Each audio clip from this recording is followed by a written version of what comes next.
Welcome to Rise and Thrive Women, journeying from surviving to thriving after abuse. We're your hosts, Susie and Heather, and we're so honored that you're here.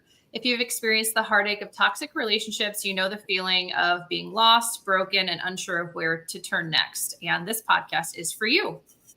We are here to inspire, educate, and empower women like you, no matter where you are on your healing journey. Together, we're going to challenge the misconceptions surrounding domestic abuse, explore practical solutions, and listen to incredible survivor stories like Sabrina's that remind us all that there is a brighter, better future waiting for you. It's time to rise, thrive, and choose yourself. Let's begin this healing journey together.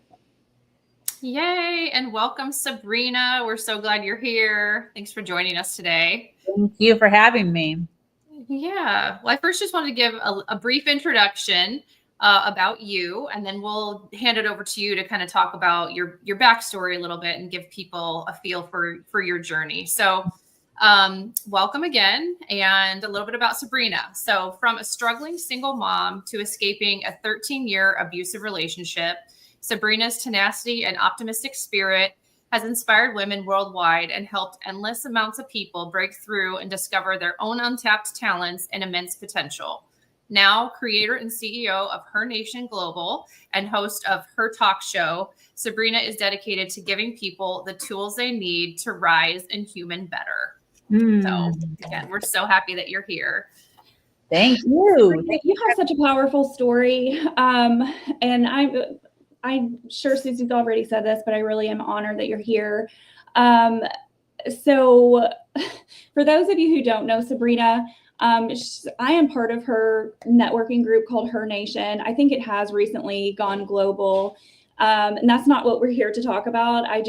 I'm very inspired by her story because, like a lot of us, she found herself in childhood trauma, and then again an abusive relationship where she was kind of trapped financially and stuck in abuse. And so her story is so inspiring and incredible that she, in secret, was able to save enough money, leave, and build this company, Her Nation. And it's an amazing group to be a part of. And without ruining any of her backstory, I am going to turn it over to her and kind of just give her the time to kind of include some of her backstory. And Sabrina, you can include as little or as much as you would like to talk about, where you were before you established this amazing place that you're in now. Thank you. Thank you. Thank you so much for having me. I love sharing my story. And one of the biggest things that I wish for everyone, I run a podcast myself, and the question for the podcast is, what do you know that you wish more women knew? And when I think about our stories, I wish that more individuals understood that the challenges and the struggles that we've gone through are not for like us to wallow in. They're for us to be able to inspire others with. And what a transformation I have had. Before Susie, Heather, and I jumped on, I was talking about how, I laugh sometimes at my story because I cannot believe that I am the same person. But I was raised as a Jehovah's Witness. So very religious household.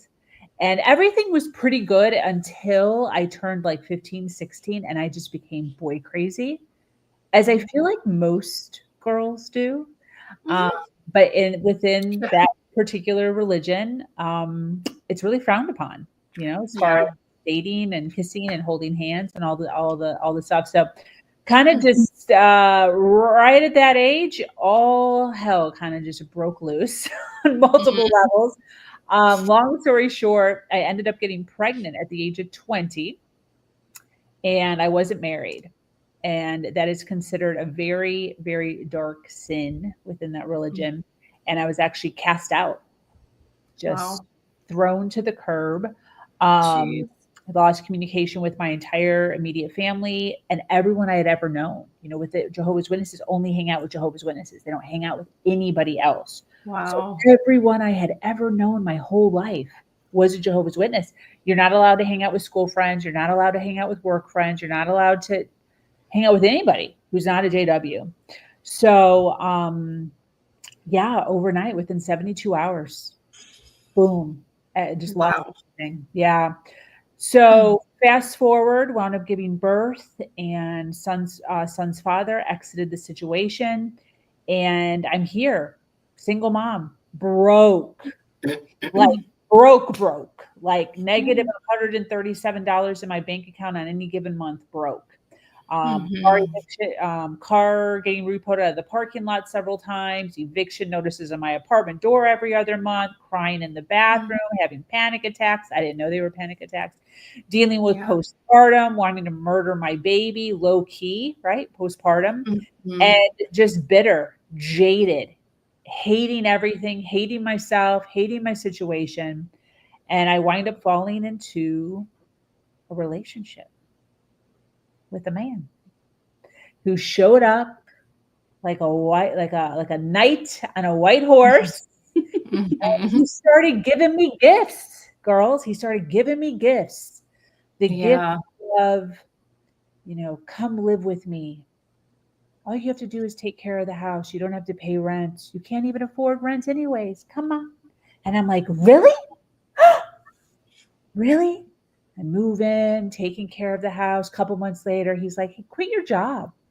Your job sucks. Come work for me. We'll build an empire together. And I'm like, really? Yes. So quit my job, start working for him. Forgot to have a conversation about, by the way, how much am I going to get paid?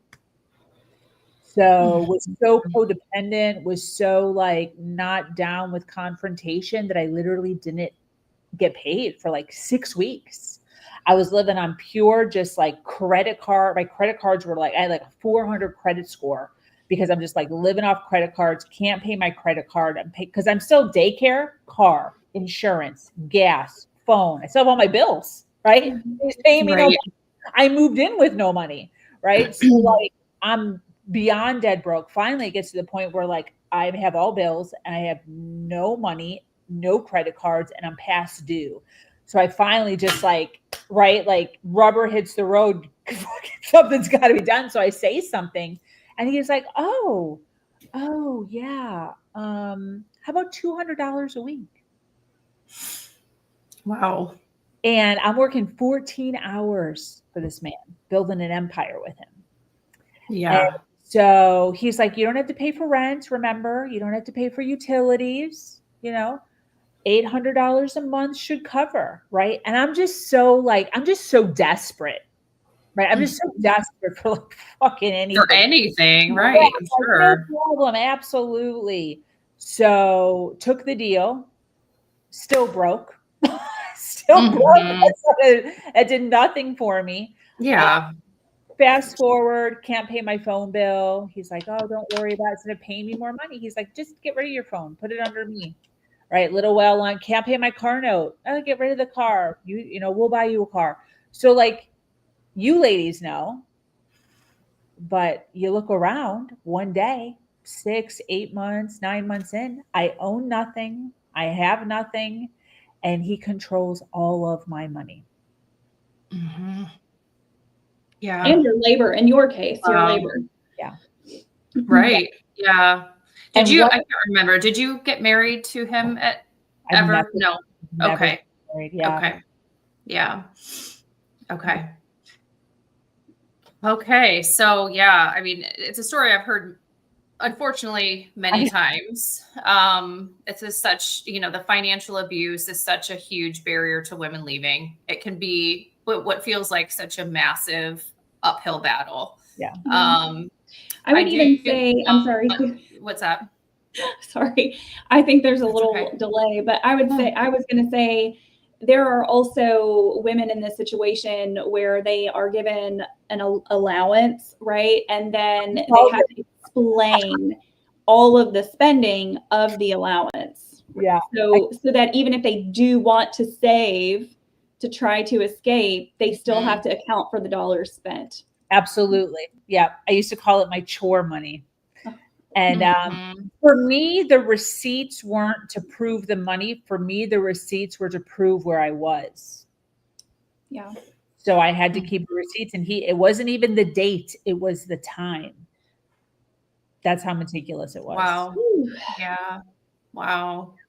And I'm not even thinking like, I remember when I finally left him and got into a healthier relationship, still saving my receipts. Like You're just conditioned to do it. yeah, with the intention of, if he ever questions me, I have my receipts. Like, who does that? That is not a normal thing that people do. Abuse victims. Yeah, it's an outcome of what you experienced, for sure. Just being Great. conditioned that that's something you're supposed to do. I'm happy to say that I no So, longer do that. So yeah, that's great. Was there other abuse aside from the financial abuse? Obviously, it sounds like he was very controlling. yeah. Were there other abuse tactics that were used in your situation? Yeah, I always say mental, emotional, sexual, and financial. He did, there was one physical altercation that happened early on because I vacuumed the wrong way. Like the lines were supposed to go this way instead of this way. And like everybody knows that they're supposed to go this way, not this way. What are you thinking? Re-vacuum. And I like refused. I was like, we were like 6 months in. I didn't, and Yeah. like, no, I'm not going to, it looks fine. It's vacuumed. And he's like, I can't, I ask you to do one simple thing. I do all this for you and you can't vacuum. Fine, I'll do it myself. I'll do, the whole guilt. Right? So he starts going towards the closet to get the vacuum. I'm like, no, I'll do it, whatever. So as I have I'm fuming. And as I have the vacuum, I purposely, for real, took my shoulder and smashed it into his shoulder when we were crossing in the hallway. And within a millisecond, took me by my chest, pushed, like slammed me against the wall in the thing. And he said, if you want to turn this into a relationship where we hit, we can turn this into a relationship where we hit. That's you. You're going to do that. So I never touched him again after that. And he never touched me. Yeah. Okay. Thanks for sharing that. Usually there's not just one type of abuse happening. So that's why I was just curious about that. We could do an entire segment on that example that Sabrina just used too. There's a common denominator with abusers who intentionally pick at house chore items, cleanliness and meticulously cleaning and having things in certain orders. That is a very common theme across abuse. Absolutely. Yeah, we had that. for sure. Yeah. He was a self-proclaimed OCD, which gave him the right to monitor the way that I did everything because he had a certain way of how he wanted things to be. Right. Yeah. Right. Yeah. Yeah, for sure. So can you take us back to the moment, if you think back, like, was there an aha moment that you had where you realized that the financial situation was a huge barrier to leaving? Was there anything in particular that happened, or did you just come to the realization someday that I've got to take this power back and get myself in a better spot so I can leave? I mean, quite honestly, I mean, dude, so many, but I was getting gaslit so badly that like, I know now, but I didn't know because the gaslighting was just so intense that like, anytime I was like, for sure, I was like getting messed with financially, it would just be like, what are you even talking about? You have the best life ever. Any woman would dream to be in your situation. Because we had a really nice life. I mean, we did have a nice life. So I was working my butt off. I was working like 2 people and he was paying $200 a week for that. Plus a maid, plus a girlfriend. Right. Yeah, he had it made. And then he's making me feel like, like I should be like praising him and kissing his feet. So yeah, there was several. The real big aha moment that I had was, I had my epiphany of realizing I was living with a narcissist 8 years in. There's this whole dramatic thing that happened to me that I'll like never forget. But I started saving. And I probably had, I don't even know, like maybe $6,000 saved up. And I was in the kitchen with my laptop open like this. And I see my bank account and I'm so happy. I'm just like, dude, I freaking have $6,000. Yeah. Like, he tells me I'm stupid, I'm dumb. The only reason I'm making money is because of him. I would never be able to do it on my own. And I like have this, I'm like, dude, took me like a year and a half to save $6,000 off of the side business that I started. And I want to show him. I like low key want to show him, but I know I can't show him. Right. Yeah. But he's coming up the stairs behind me. And it's up on my computer. And I just wanted him to look and be like, I wanted him to be like, wow, Sabrina, good job. Good job. $6,000. Wow. You're such an entrepreneur. How did you do this? I don't know. Right. Yeah. Well, it's the validation. Like, I mean, that's part of the abuse is you become addicted and you rely on them for reassurance and validation. So it makes sense. I mean, it makes sense to me why you were thinking that at that time. For sure. Yeah, absolutely. So I kept it open for 2 seconds too long, and he did. He saw the $6,000, took my computer immediately, threw it across the room. It didn't break, but he cut me off. He thought I was siphoning money off the top of my $200 chore allowance. And somehow, with all my bills that I'm paying, right? All the stuff that I'm paying for, somehow siphoned $6,000 off. And he cut me off. Wow.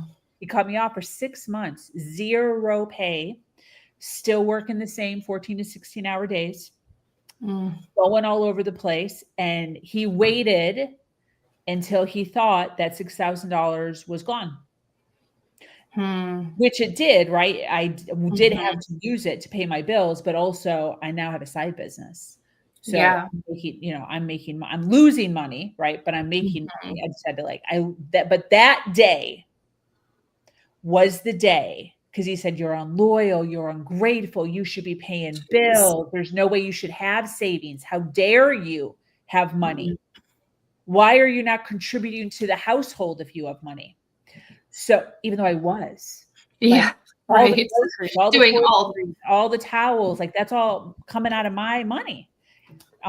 He paid for the house, he paid for the utilities and the mortgage and the car, the phone, but like everything else, Tide, toilet paper, dude, just going to the grocery store one time is freaking $150.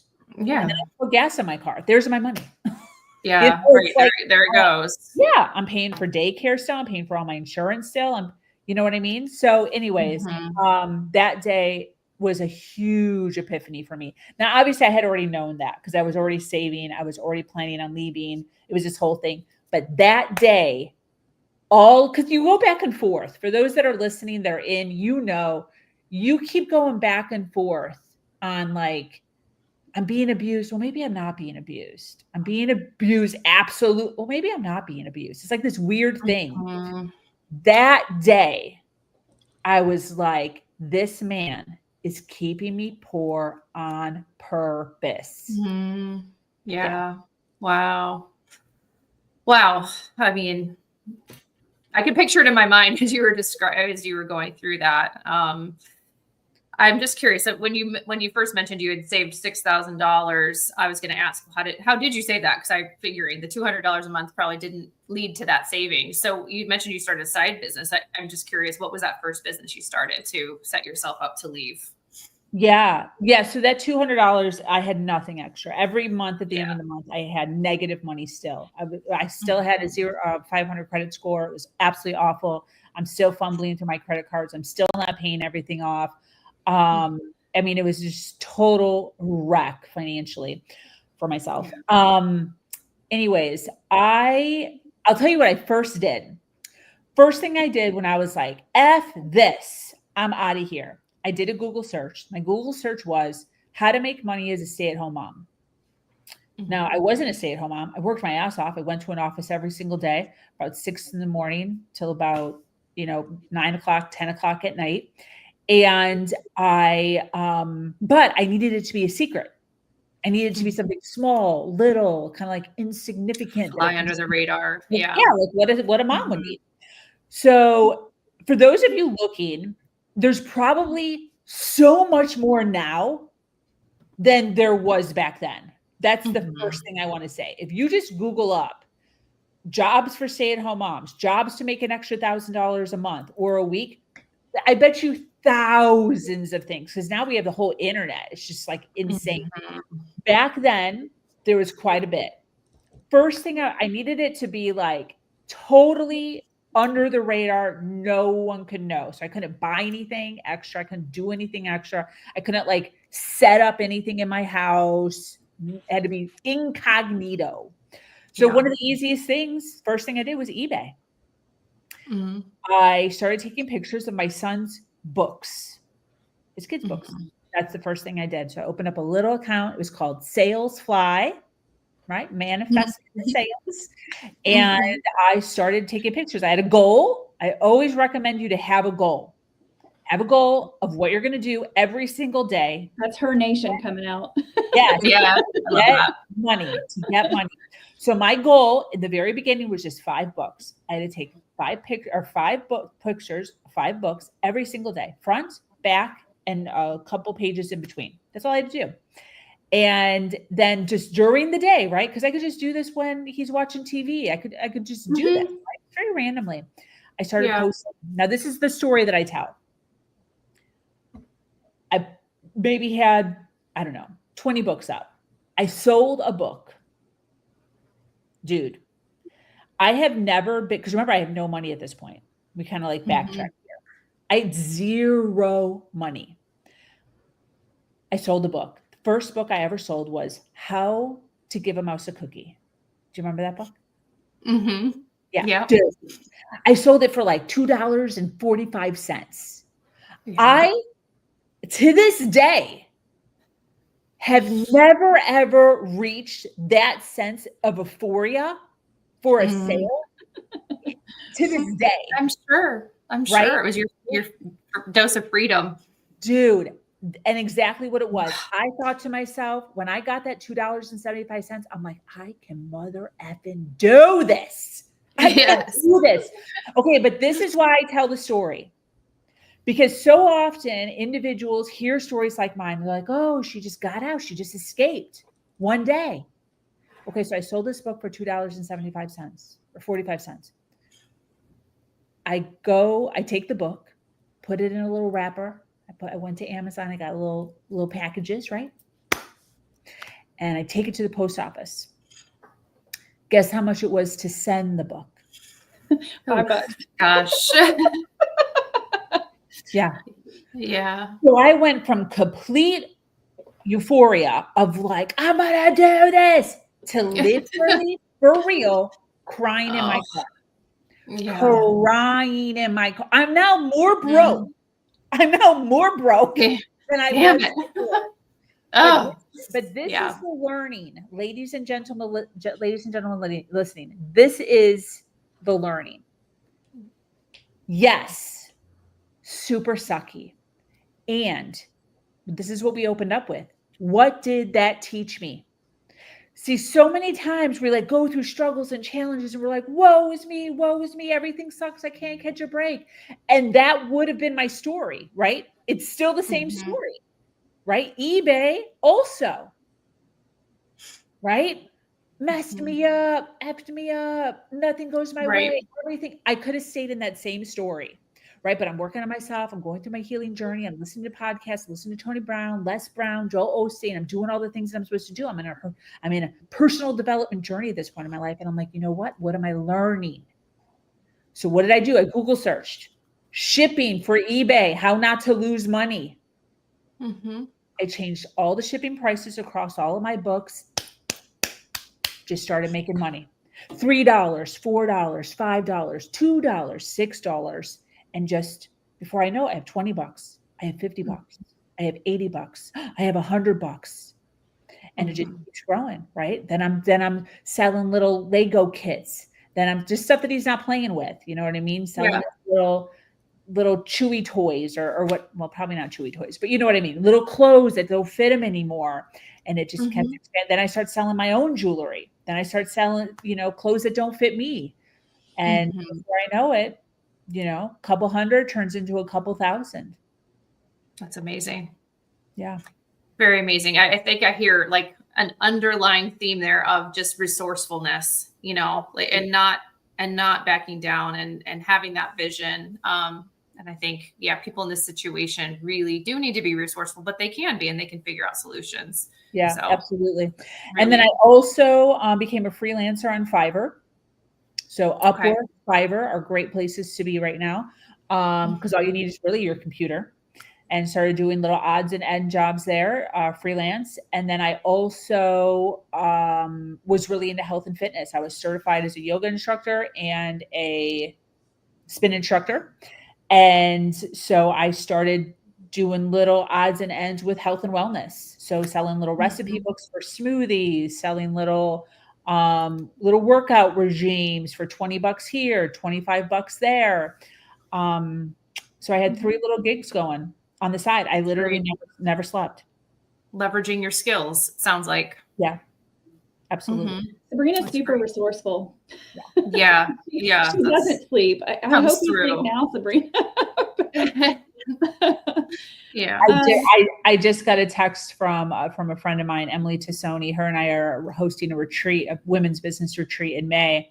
And I was texting or doing something, and I wasn't texting her. I think I was on social media, and she probably saw things like pop up with me working, and she messages me. She's like, "Do you ever sleep?" And I was like, going to ask you the same when we got on this live, because as I was coming into Instagram to go live, I saw you in those clothes an hour ago somewhere else. Yeah. So I responded back with, wouldn't you like to know? That's the $1 million question. So I'm at the point where I'm like, I don't tell my sleep schedule secrets. Just know that if you're ever sitting around being like, I wonder what Sabrina's doing, just know that I'm freaking working. So, building my business. Maybe that could be your next sales gig. You can sell your sleep schedule and now you can be successful and still get rest. Absolutely. Right. Absolutely. I'm in. I love it. One quick question, Sabrina. So your mindset is incredible. But I'm curious, what were some of the biggest mental hurdles, like when it came to financial abuse, that this is a generalized question and a personal question, I'll say that. So what was the biggest mental struggle you had to get over in order to reach that place of, if I don't do something, I'm never going to escape this? And I guess anyone listening struggling with that, what would you tell them? Yeah. I freaking love this question. And I think that so often, again, it's like, we tell ourselves when we're in this situation, like our situation's the worst. People don't know my situation. I've already tried, and it didn't freaking work. So like, good on you, Sabrina. And there was a point, right? I'm in my saving. I'm trying to save. I'm trying to get out, right? I have this eBay. I have Fiverr going. I'm working full time for my partner. I'm working all these side gigs. Plus I'm a mom, right? Let's not forget that. Plus I have to keep my trophy wife status because he wanted me to look hot, so I'm a size 2. I'm working out every freaking day. And so there's a point in the story where I get the $6,000. I lose it all. Okay? Because he stops paying me. So I have to use that $6,000 to live. He finally starts paying me again. I'm now making more money because I'm like rolling now, right? I'm understanding things. Things are going really well. $13,000 in my account. I call up my son's father and I'm like, hey, this is maybe a year and a half later. I call up my son's father. I'm like, hey, just so you know, I'm leaving this guy. I don't want to be with him anymore. He's freaking low-key abusive. I'm getting out, but like I'm super nervous. I've never been by myself. I've been like freaking with him, right? I'm like, I'm in a new place. I don't have a lot of friends because he keeps me isolated. And I know when I leave, I'm going to lose my job. I'm going to lose my car. I'm going to lose my house. I'm going to lose everything all at the same time, leaving him. And my son's father was like, yeah, oh my gosh, yeah, girl power. Girl, good for you. Fucking love it. I'm like, dude, this is amazing, right? He's on my side. I'm gonna do this. A month later, my son's father called me out of the blue. He's like, hey, I'd love to take Elijah, my son, for a camping trip. I was like, oh my gosh, that's amazing. Look, I would love that if you took him on a camping trip. He's like, cool. Be about a week long. I'm like, awesome. It's right before school starts, right? He's like, I'll have him back by Friday. I'm like, great. Okay. School starts on Monday. We can do some school shopping over the weekend. He'll be ready to go. Friday comes along, noon, no word. And that whole gut feeling where you're like, there's something in the air. I don't know what it is, right? But I still have this whole, like, I don't want to cause any confrontation thing going on, right? Because we're always working on ourselves, never healed. And so I sent him a text instead of being like, who the F are you? Right? Yeah. I'm like, hey, by the way, I'm doing some grocery shopping. I wasn't. Wondering if if I'm making dinner or if you're going to feed him. You know, I don't know what time you're dropping him off. I gauge the situation. He texts me back almost immediately. I will no longer be engaging with you through text message, email only. My heart dropped. I open up my email. There's a 2-page email. Basically, long story short, thank you for your services over the last 11 years. I got it from here. Wow. Stole them. Yeah. Right from underneath me. So I'm obviously freak out. Jeez. Yeah. New woman. I don't know if I know this part of your story. This is crazy. I haven't heard this part either. New woman that he just started dating. I guess he had moved in with her. So I didn't even know where he was living. Didn't even think to ask. Like, he just moved in with her. Everything's great. I'm telling him my goals in life. He's like all excited for me. This came out of nowhere. Wow. I'm telling, like, this is kidnapping, blah, blah, blah. He's like not responding to any of my text messages because he's like, I'm no longer responding to you through text, email only. So then I start emailing him. You better have him back at my house by midnight. If you don't, I'm calling the police. He's like, go ahead and call the police. We don't have any legalities, which is true. And this is one of the things that I always tell ladies. I don't care how nice your man is being. Have the court system sign off on full custody. Yeah. He had no custody papers. He was paying me zero child support. Zero. Never, ever one thing for child support. He gave me one gift card for $100 at Walmart one time. And the card literally said, make sure this money goes towards Elijah. I'm like, dude. Wow. So anyways, yeah. So this happened. It sounds like he wasn't very involved either in your son's life leading up to that. No, he had just entered probably about a year and a half prior to two visits. And I was super chill. Like, we were doing great enough where I felt comfortable calling him and telling him my personal life. Yeah. Right. We were like, I thought we were great. Anyways, I had to get a lawyer involved. We had to do an emergency hearing. All this stuff with the school system. It was insane. And so I had to go and do the emergency court hearing to get my son back. Long story short, it took a year.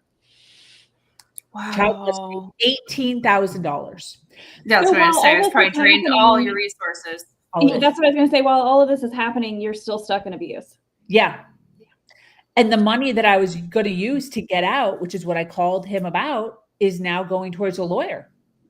Wow. Right. So I had $13,000 saved. First call to the lawyer to even talk to him was $3,000 just to Oh, it talk to must this have lawyer. felt So like I'm such already a down. I'm down 10 grand. I'm down to 10 grand now. So my Jeez. whole dream now. What state is this? I know what you're gonna say. This sounds terrible. Are we still in Florida? I'm still in Florida. Yeah. So anyways, I get the lawyer involved. The whole story is insane. I like go to his house. He acts like nothing's wrong. The police, it's like 1 a.m. The police can't do anything about it. He winds up registering him down in a Miami school behind my back. And the school is not a school that I would want my son to go to. And so try to get him out of the school. He had signed a document that said I wasn't allowed to come within 100 feet of my son because I was a danger to my son. So the freaking school kicked me out because that's all they had was just his signature on this piece of paper that said that I was a detriment to my son. Insanity. Wow. So yeah. So anyways, $18,000. This is why I'm telling the story. $18,000. Year later, I'm in my car. I now have a custody contract, 18 pages long, conveniently, $18,000, $1,000 per page, saying holidays, weekends, breaking everything down for us. We could have done it over the phone. Literally. We were already, the same thing that we came up with is basically what we were already doing. Right. But he decided to fight me for full custody, which he didn't get. And now he actually started paying me child support, which was a win for me. But anyways, there was a point, I'm in my car. I have this document. I had to pay the last payment to my lawyer on my credit card because now I have zero cash again. This whole year that went by, I could barely work. I could barely think. For anyone who's been through the legal system, it is the most brain fuckery. You can't even function as a human being. It's like plus being abused, right? So like, you know, right. it's sad. I don't even know how I'm still alive sometimes. Yeah. So I had to make a decision that day. I'm in my car. I'm all ugly crying in my car. I'm freaking smashing the steering wheel. I'm bawling my eyes out. I'm screaming bloody murder. I'm blaming the universe. I'm like, the universe motherfucking hates me. God freaking hates me. Everyone hates me. I'm just going to stay here. I'm just going to stay in the shitty ass relationship. Women stay in bad relationships all the time. Women all over the world and men are in shitty, abusive relationships and they stay. Yeah. I can do that. I can do that. This is obviously a punishment that's happening to me because of something that I did. I don't freaking know, right? So I sit there and I realize I have a decision to make. Am I going to try to do this again? This time, top secret. Literally, no one can know. No one.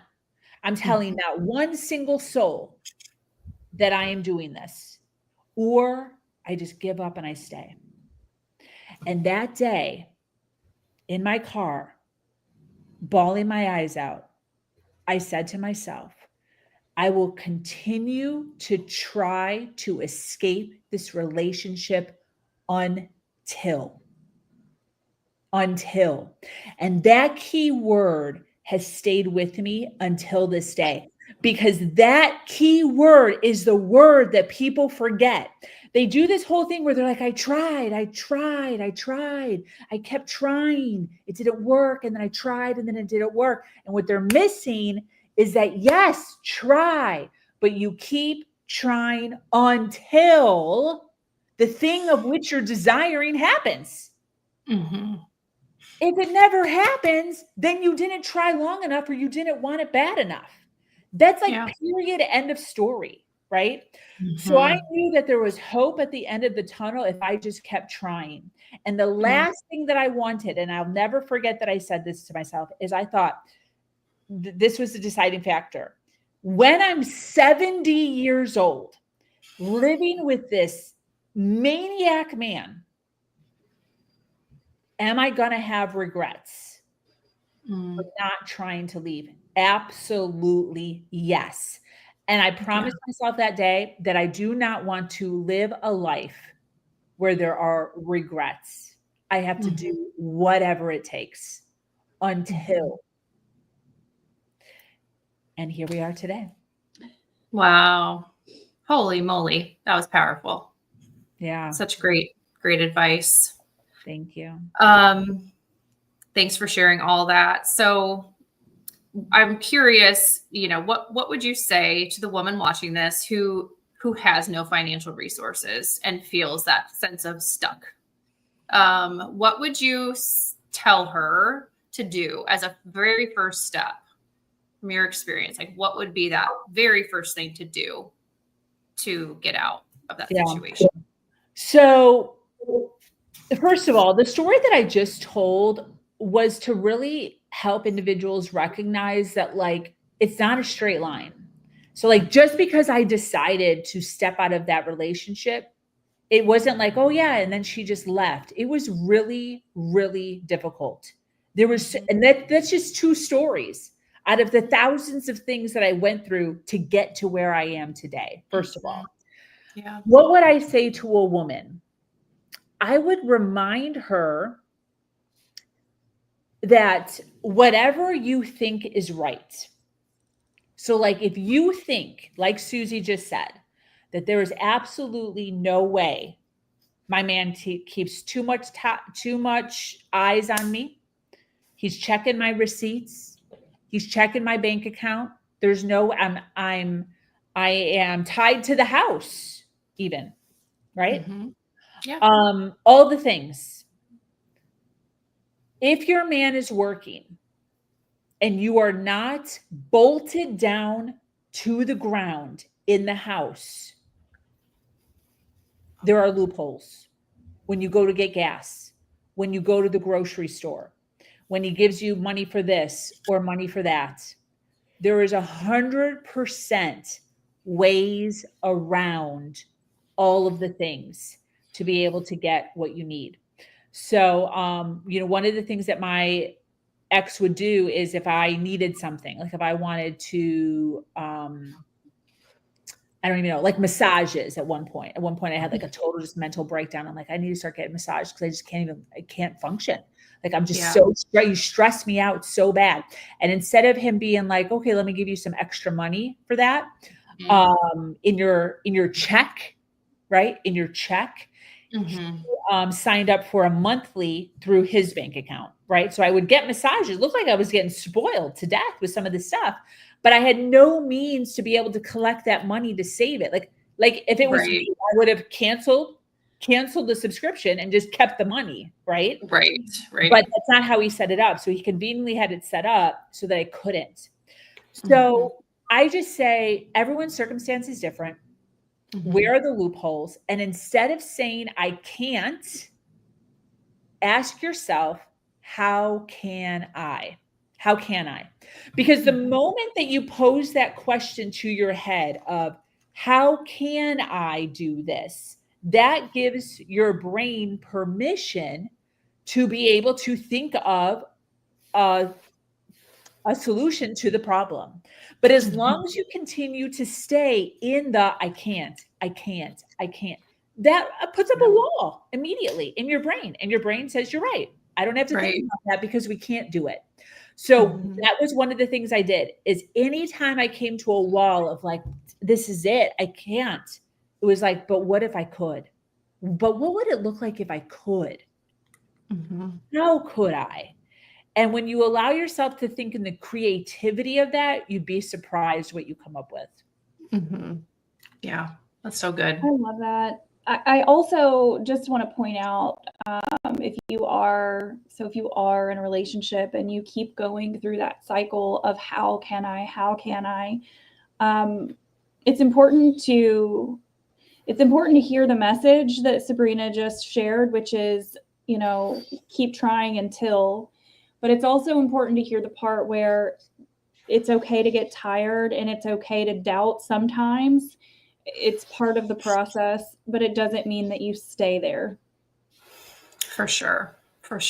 Yes. You summarized that so well. So with that, do we have any other questions, Heather, or do we cover, I feel like we covered our last two. Yeah. but I would love. don't. If anybody on Okay. Instagram, sorry, if there are any folks listening, I can only see the number of people looking on Instagram on my side. But if we have anybody on Facebook or YouTube, please feel free to ask questions. If you have questions for Sabrina, if you have questions for Susie and I. Yeah. I would like to say something. Yeah. And this might even be a great question to ask some of your guests, but who are you surrounding yourself with? Mm. So a lot of times when you're in these situations, you're surrounding yourself with other people that are in similar, right? Just like crappy relationships, maybe not entirely, but crappy.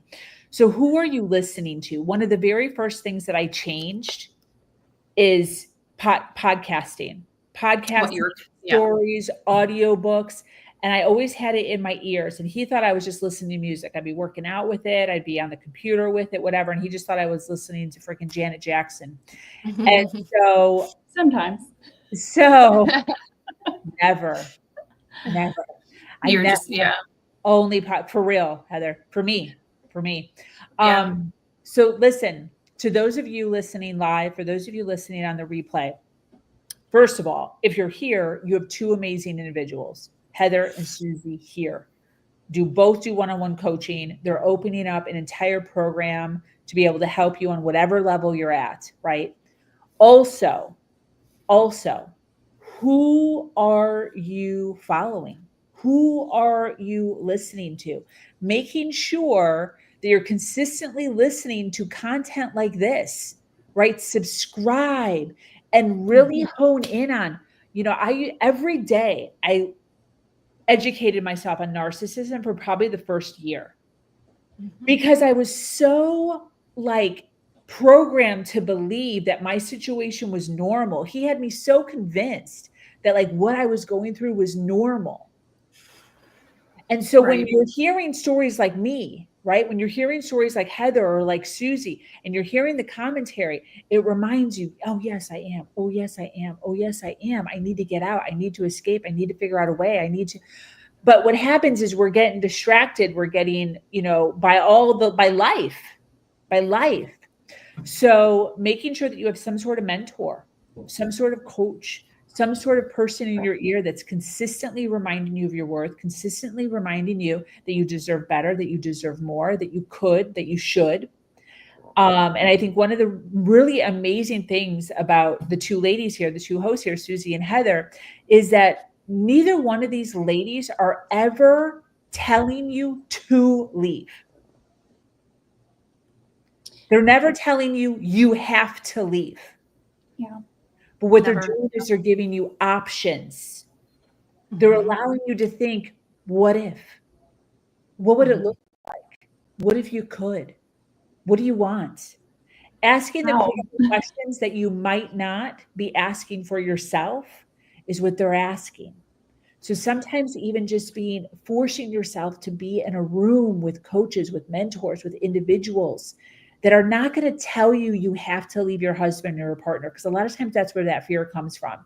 He's like, I don't know if I can. This is scary. I remember even when I first was like, F this, I'm out. I had to change my wording pretty quickly because I started to self-sabotage myself because I wasn't sure. And so what I changed it to is I'm not saving money to leave. I'm saving money to have a choice to leave if I choose to.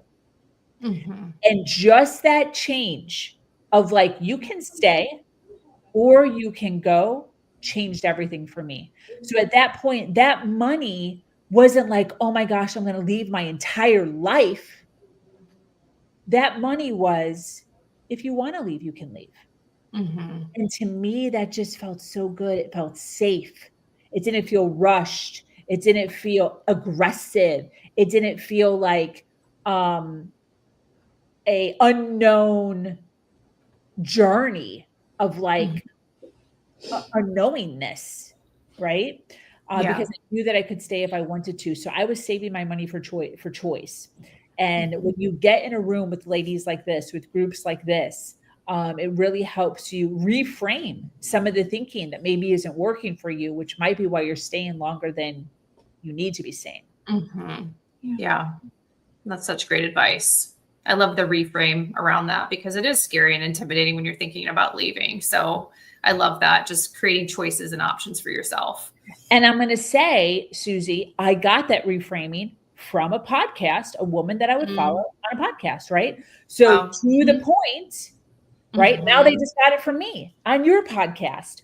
So to the point, make sure that you're subscribing to content like this, because Susie has brilliant gold nuggets. Heather has brilliant gold nuggets. They're bringing on guests that have real stories around this, that just little things can make all the difference in the way that you're going about your life and your journey in the situation that you're in right now.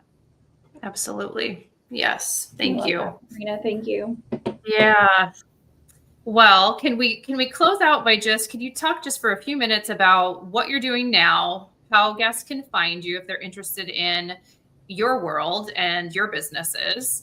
Can you just leave us with that so people know where to find you? Yeah. So social media, my favorite place to hang out would be Facebook, then Insta, then LinkedIn, in that order.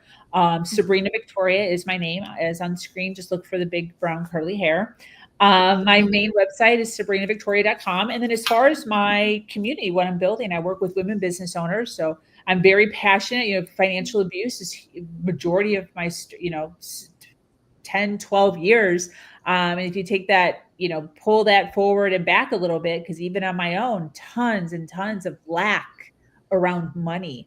So I am so passionate about making sure women have money, not so that they can leave a situation, but so they have a choice to lead the life that they ultimately want to lead. So there's this whole like rigmarole around like, oh, money is bad and money, dude, money allows us to live a life that we choose versus a life that we've just been given. So I really lean into that, and I work with female business owners and entrepreneurs, and I really help them create thriving businesses. I do masterminds, networking. I also run a podcast. I run panels, virtual and live events. I run a digital magazine, and it's all based on women creating health, wealth, and leadership in their life in order to rise. That's awesome. I love it. And we do have, if you guys are wanting to look more into that information, we do have some links in our show notes on how to find Sabrina, her website, her different social handles, all of the things. So check her out there. We also have links kind of going back to Sabrina's point of finding people, surrounding yourself with the right people, getting in these groups where the right conversations are happening. Heather and I have our private Facebook group called Rise and Thrive Women. We've linked that in the show notes as well. So if you're looking for that community, that sense of community and support, check out our Facebook group. We've also linked our calendars. So if you are interested in speaking with us individually, you can book appointments directly there. And Sabrina teased a membership that we are in the process of making. So we'll keep everyone posted on that as well. It's going to be a great affordable option for people to get support. So with that, shall we close it out, Heather? Yeah, I don't have any questions. So thank you all for joining us on this episode of Rise and Thrive Women. We hope today's conversation has inspired you to take charge of your healing journey. Whether it's new perspective, renewed hope, or the courage to move forward, it is something worth celebrating. And remember, your story is still unfolding and your past does not define you. Within you lies strength, power, and limitless potential. So embrace it. Trust and follow your intuition with courage. Be bold, be brave, and always trust yourself. Until we meet again, take care, rise above, and thrive. You've got this. Bye, ladies. Thank you again, Sabrina. So great to have you. Thank you. All right. Bye, everybody. Bye. Bye.